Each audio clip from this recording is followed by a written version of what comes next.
And teens with negative family experiences report highest suicide tendencies and more permissive sexual attitudes. Teens with married parents report the least substance use and sexual behavior and most academic drive. Teens with divorced parents report the most lying, while those with married parents lie the least. Teens who report the most sexual experience are those whose parents are divorced, living together unmarried, or deceased. And teens who report negative family experience and divorced parents have the most pornographic experience. Teens with positive family experiences report strongest academic drive and better academic performance than those with negative family experience. The more positive a teen's family experience, the more academic drive they demonstrate. Teens with negative family experience and or those who have lost both parents report the most suicidal thoughts. Family life is one of the biggest influences of teen behavior. The research suggests that regardless of the family makeup, it is the degree of positive family experience that determines positive outcomes. Isn't that interesting? Positive family experience. So if a family is broken, if there's divorce, positive family experiences. In regards to faith, here's some interesting things.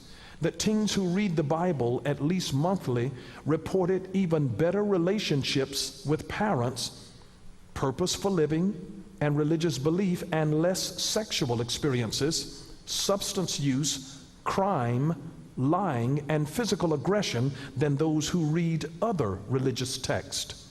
Because this was done with Christians, Jews, Muslims around the world.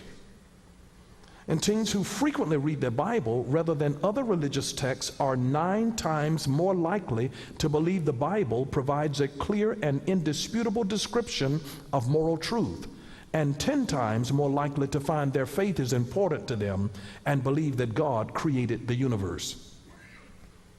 Teens who have a high level of Bible engagement are nearly 4 times more likely to believe that prayer can change what happens in life, and 5.5 times more likely to recall a time when their religious beliefs changed the way they behaved. And here was the summary: that Bible engagement, more so than any other religious text, provides the strongest influence of positive teen behavior. And it was interesting information in regards to media, that regardless of faith or family experience, teens with high media exposure report the highest levels of substance use and sex-related behaviors, pornography and engaging in sex. And searching or chatting online and texting are some of the most popular and influential forms of media worldwide compared to TV or music. Media influence is linked to some of the most destructive teen behaviors: sex, crime, and substance abuse. They found this around the world. Now, these are some interesting stats that they had concerning American teens. That 81% believe it is not okay to break the law even if no one is hurt. I'm proud of American teens for that. 41% rarely attend religious services. Rarely. Well, where are the other 59%? We've got work to do. 46% do not believe the Bible provides a clear and indisputable description of moral truth. 47% agree that you sometimes have to bend the rules to your own benefit to get by. 34% spend 15 minutes or less per week talking to their fathers about things that really matter to them.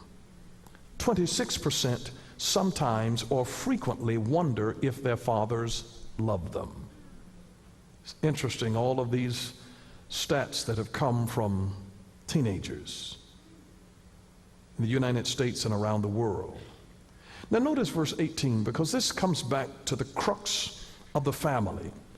Please remember that the home is the first institution of learning. The home, not the church. The home is the first institution of learning, not the school. The home is the first institution of learning. The home is the first institution of learning. You learn about your love for God by noticing how your parents love God. You learn submission in your home by observing those relationships. You learn it in home first. Verse 18 and 19, notice, wives, submit yourselves to your own husbands as is fitting in the Lord. Husbands, love your wives and do not be bitter towards them. And I want you to understand here, the context out of which this is written. This comes out of a strong context of Judaism. And under Jewish law, a woman was a thing. She was a possession of her husband, just as much as his house or his flock or the material goods that he owned. She had no legal rights whatsoever. And under Jewish law, a husband could divorce his wife for any cause, while the wife had absolutely no rights whatsoever in terms of the initiation of a divorce. And both under Jewish and under Greek laws and custom, all of the privileges belong to the husband and all of the duties belong to the wife. So the domestic rules here that Paul is prescribing now for the Colossian church is vastly different from the Jewish context of where he was, even among the Greek culture, because women were so treated as second-class citizens. So it is interesting that Paul, as he is addressing them equally here, and with the husband, something that is radically new. Because remember, the wives in that culture had been treated as though they were their property. And so also the husband and the wives, Paul was now giving the husband's duties and the wives' duties, not just the wives. It's a drastic shift. This is a drastic shift in a God kind of family. You can't have God to come into your life and then you still keep living like a heathen. And listen, this is also to say this to us in a huge way, that how we live in our Christian homes should not be set by Hollywood. Christianity is a counterculture, not a subculture. We are not designed to just live as victims of this culture. We're called to live according to the culture of the Bible that comes from what God has dictated to us. But what happens is that our children are exposed to the same things of the children of the world, and their attitudes are being affected because they are being programmed, and programming determines thinking, and thinking determines feeling, and feeling determines action, and action determines results. And if our children are being programmed by the same television and by the same internet content, if they're being programmed, wonder how they're going to think. And so no wonder there is such a blurring of the line between church children and secular children.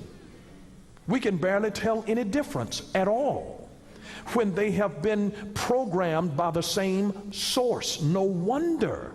We are not a subculture where we're supposed to be just like the world. No, we're called to be salt and light. We are a counterculture as Christians. That doesn't mean that we're rebels and that we make ourselves hard to live with, but it does mean that we live by the conviction of what we believe that God has prescribed for the Christian family. And this is part of it here. I want you to see here that here, as Paul begins with the wife, he's elevating wives now to a level that they've never been elevated in the culture. Elevating them to a place here. And so when he uses submission, submission does not suggest that the wife is naturally or spiritually inferior to the husband or vice versa. It is not speaking, it's not calling the wife here inferior. This is not about an inferiority situation. Because what you have to understand is that orthodoxy teaches that the Son, Jesus, is simultaneously equal to God the Father, but yet submissive to him. So in the same way, that same context can coexist in human relationships, including the marriage relationship. You can't say that a woman is inferior to a man. I know plenty of women that are smarter than their husbands. Now, I know some husbands who are smarter than their wife. I'm just saying, it's not, I know some women that can whip their husbands. And do.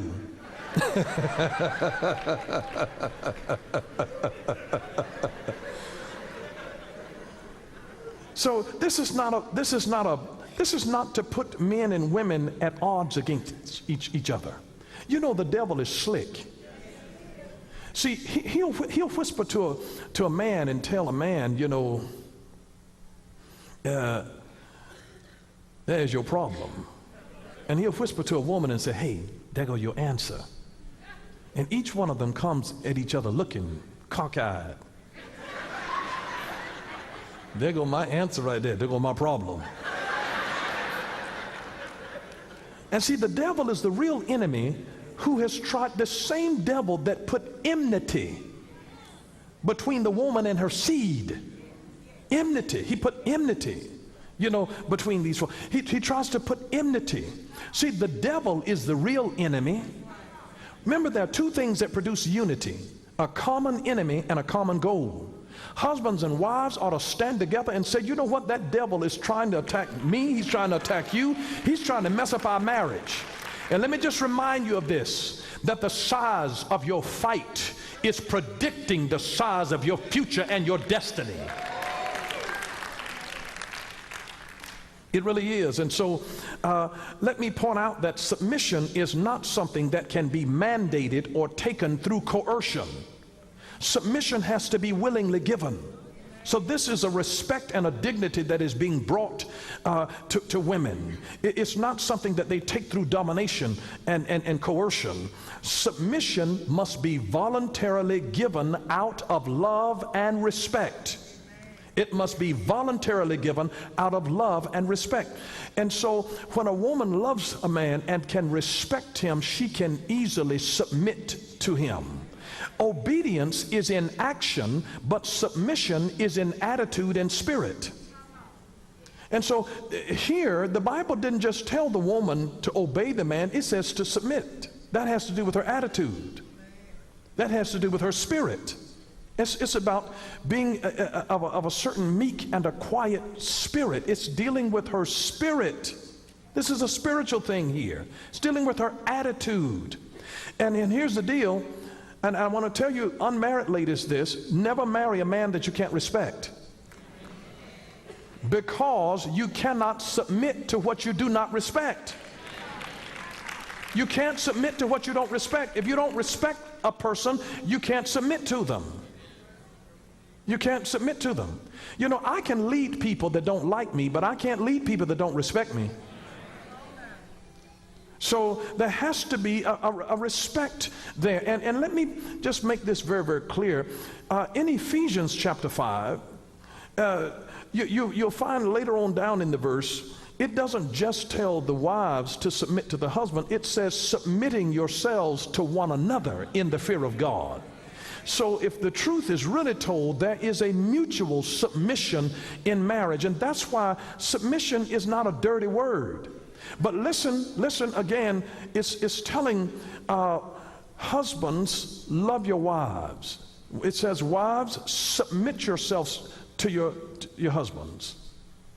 Because submission translates itself in no uncertain terms in the term of respect to a man.